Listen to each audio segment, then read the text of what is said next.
Cancer. So we are on to February 2015, and we are still in a Mercury retrograde. So your Mercury retrograde has been in your second house. And this is the house of confidence, security, and finances. So you're evaluating what you need financially to create that stable home that Cancers so truly love. You're thinking about stability in relationships and partnerships. And are you confident in where you are? Or are you insecure with the relationships and the stability that you currently have? And do you need to make some changes? So we've been in Mercury retrograde since January. And you're thinking about, is this my life? Is it going good? And if it's one thing that I think that Cancers excel in is just that time frame where they like to crawl into their shell and they love to think about their life and they're very introspective people. And I know this because I'm a Cancer cusp. And so I've been thinking a lot about, personally with me, I've had some revelations through my Mercury retrograde as far as in my life and how have I been living it? Who have I been living it with? What kind of partner am I? What do I have to give back? It's just been an amazing road in building my own internal confidence. And not sure if that's every Cancer, but that's definitely been where my sweet spot was during this Mercury retrograde. Understand we're going to be in the Mercury retrograde until the 12th. So we're going to be thinking about this for a while. And while we are in a Mercury retrograde, we are going to have a full moon in our second house in the same area. And full moons Cancers are very sensitive to the phases of the moon. Full moons are monumental points in each month that we go through, and new moons are incredible points as well. So when we're in these phases of the month, we really take these to heart more so than I think the average person, because we're actually ruled by the moon. So you're thinking about, what do I need to financially have a stable partner? Is the partners in my life stable? Do I need to make changes? Do I need to eliminate some of the relationships that I have because I'm seeking security? And of course, all Cancers always seek security, and they always seek just a loving companionship. And so just know that everything that's being brought to you in the Mercury retrograde is super important. It's not the time to talk it out. Don't talk about anything right now. Just sit in your shell like Cancers like to do. And just think about where you're at with your life. And is it serving you? And just really hone in that shell. Now, when we come out of the Mercury retrograde, our sun is going to be in the 8th house. And so at this point, we've been thinking a lot about relationships. We've been thinking a lot about loneliness. We've been thinking a lot about our relationships that we're in giving us loneliness. We've been thinking a lot about, are we financially secure with the partners that we have? And so we're going to want to make some changes.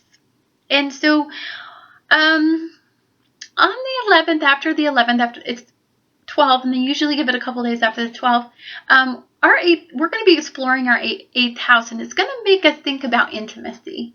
And that's a very sweet spot for a Cancer, because we love intimacy. And I just watch movies that just to watch other people be intimate, because I really like an intimate relationship.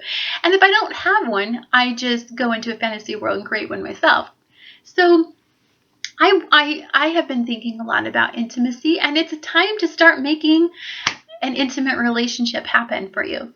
So if there's that one person that you've been thinking about, but you just, haven't had the guts to maybe manifest a sexual relationship with that person, you're going to want to think about sexually exploring yourself then and that relationship, because intimacy is going to be a huge focus. And this is in joint finances. This is in companionship. This is in mental stimulation with a partner. I mean, intimacy is a big, big subject for our Cancer because there's so many levels and cancers are so deep with this particular subject. So really enjoy that. If you've had a new boyfriend and you guys haven't got to that step yet, you're going to just have passion start to come into this relationship, and it's going to sexually ignite the area that you've been wishing that you could have. On the 18th, we get a new moon, and it's going to be again in this 8th house. So that's a new beginning. Maybe that relationship just had kind of stagnated, but now it's getting ignited. And so, or it's a new beginning for a new relationship. Maybe you are out and you are single and you been looking at that person from afar. Maybe you have the guts to go up to that person and actually, make something generate from your passion. So it's a really exciting new beginning. It could be, hey, I'm really super passionate about this subject and I really want to learn more about it. It could be starting to go back to school. It could be maybe I want a new job and maybe I need something new. It could be, hey, I want to do something new in a new job and I need to start creating that goal. So on the 19th, Venus goes into Mars. And so this is, again, highlighting the area of relationship, but maybe travel. Maybe you meet somebody, you're out running around, and somebody lives far away, but you're just attracted to them, and maybe you think about a long-distance relationship. I mean, this month is about finding somebody to connect with, either currently, from your past, or in your future.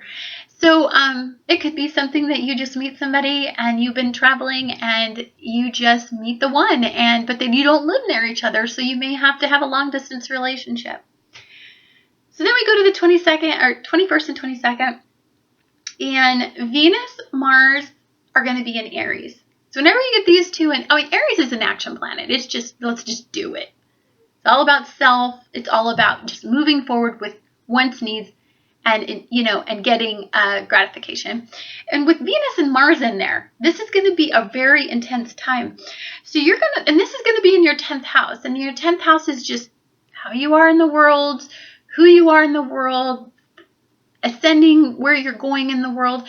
So you've thought a lot about what you're not getting in January and February during the Mercury retrograde. Now you're ready to go for it. You're ready to go get satisfied. You're ready to get satisfied sexually, mentally, physically, metaphysically. It's an exciting month for you, Cancers. It's been so hard on Cancers with all the Pluto-Uranus squares that we're just lucky that we just don't have to deal with that. March, we have our last one, and it's still in the cardinal sign. So you got one more to endure. And I hope that one isn't, doesn't. I think we're through the worst of them, but who knows? There's Uranus in there, so anything goes. But anyhow, I hope you have a wonderful February, Cancers, and just enjoy this. And if you have somebody that you just want to be passionate with, this is the month to start that passionate relationship.